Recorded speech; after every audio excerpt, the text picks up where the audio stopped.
Hello সবাইকে, good morning. আজকে আবারও একটি নতুন দিন শুরু করছি তোমাদেরকে সঙ্গে নিয়ে।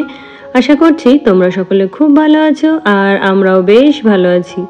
আজকে বারটা হলো রবিবার আর এখন ঘড়িতে বাজছে সকাল 6টা। তো ঘুম থেকে আগে আগে উঠে পড়েছি, কারণ ওই যে তানিয়া রান্না করতে চলে আসবে। তো ওর একটা নির্দিষ্ট টাইম আছে, তো আমি তবুও বলেছি রোববার দিন একটু যেন দেরি করে আসে।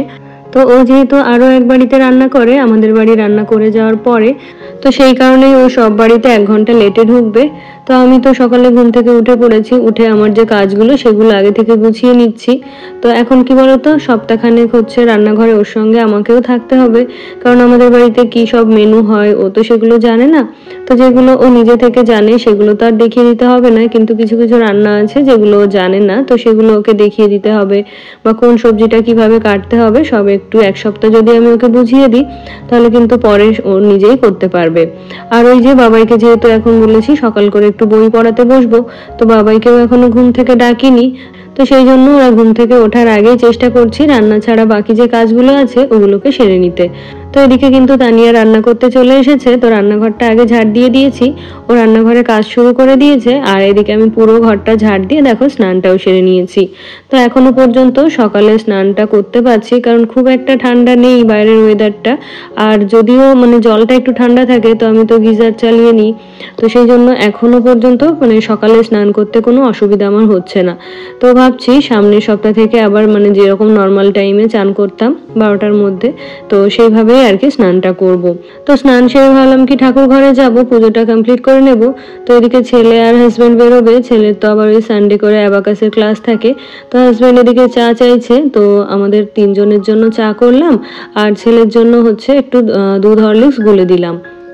আর জানো তো, অন্যান্য দিন আমি চাটা তো বেশ ভালোই করি, তো আজকের চাটা এতটাই বাজে হয়েছিল খেতে, সেটা আর বলার না।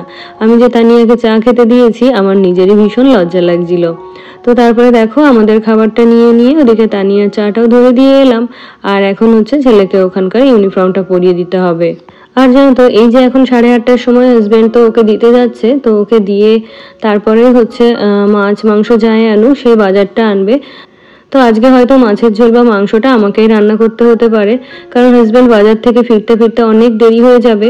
আর ওই যে তানিয়া যেহেতু আমাদের বাড়ি থেকে রান্না করার পরে আরও একটা বাড়িতে রান্না করে, তো সেই জন্য ওকেও হচ্ছে ওর টাইমে বেরিয়ে যেতে হবে। তো এদিকে দেখো ঠাকুর ঘরটা পরিষ্কার করে এই যে নিচে চলে এলাম ফুল নিতে, আর ওদিকে হাজব্যান্ড আর ছেলেকে বাই করে দিলাম। তো তারপরে দেখো নিচে থেকে ফুল নিয়ে চলে এসেছি। তো এখন হচ্ছে পুজোটা কমপ্লিট করে নেব। তো আজকে ওই যে ছেলে যেহেতু বেরিয়ে গেল, তো হচ্ছে ওকে পড়াতে বসতে হবে না। তো ওখান থেকে ফিরতে ফিরতে ওর 11:30 মতো বেজে যাবে। তো 11:30টার সময় খাওয়া দাওয়া করে আবার হচ্ছে গানের ক্লাসে যাবে। তো গানের ক্লাসে যেতে খুব একটা অসুবিধা হয় না, কারণ যেহেতু আমাদের পাশের বাড়িতেও গান শেখে, তো সেই জন্য ও নিজেই যাওয়া আসা করতে পারে। তো তারপরে দেখো এখন ঘড়িতে ওই 10:30 মতো বাজছে। তো এদিকে হাজবেন্ড বাজারটা সেরে শুধুমাত্র মাংসটাই দিয়ে গেছে। আর তানিয়াও কিন্তু ওয়েট করছিল, বলছিল রান্নাটা যদি নাও করে দিতে পারি তাহলে মাংসটা তোমাকে ধুয়ে দিয়ে যাব। তো আজকে যেহেতু মাটন এনেছে, তো মাটন আনতে গেলেই কিন্তু অনেকটা লাইনে দাঁড়াতে হয়, অনেকটা সময় লেগে যায়। তো সেই জন্য তানিয়া কিছুক্ষণ ওয়েট করে বেরিয়ে গেল। তো তারপরে দেখো আমি এখন রান্নাঘরে চলে এসেছি, যদিও মশলাগুলো গুছিয়ে দিয়ে গেছে। আর এখন হচ্ছে আমি মাটনটা ধুয়ে রান্নাটা বসিয়ে দেব। আর যেহেতু আজকে মাংস আনা হতো, তো সেই জন্য আগে থেকেই কিন্তু আমি রসুনের খোসাগুলোকে ছাড়িয়ে দিয়েছিলাম। আর বাকি যে পেঁয়াজ রসুন আদা আলু কাটা, এই দেখো ওগুলো কিন্তু ওই গুছিয়ে দিয়ে গেছে।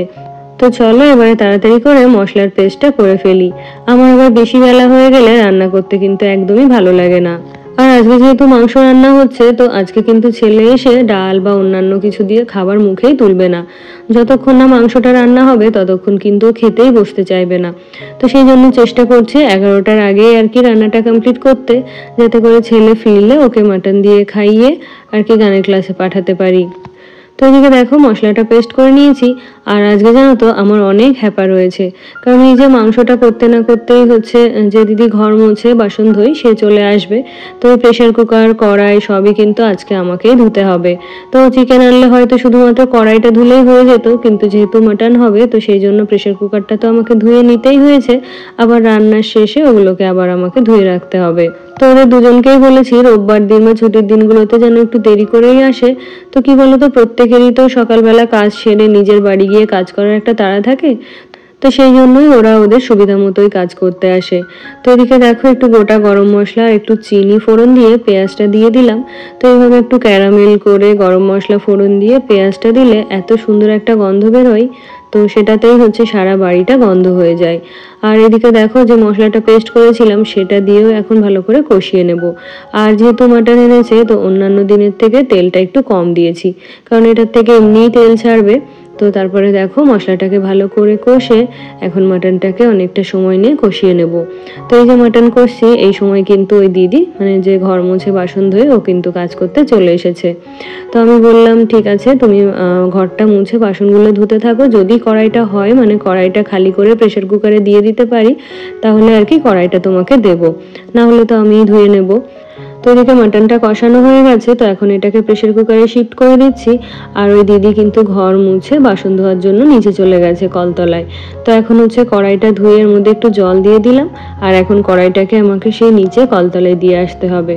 আর কি বলতো, উপরে মেজে নেওয়াই যায় কিন্তু উপরে মাজার জন্য যে তারের খোসা বলো বা সাবান বলো সেগুলো কিন্তু এখানে আমি রাখি না বা থাকে না, কারণ ওই লিকুইড দিয়ে যেহেতু মাজা হয় তো সেই জন্য ঘষে ঘষে বাসন মাজার জিনিসপত্রগুলো এখানে আমি রাখিই না।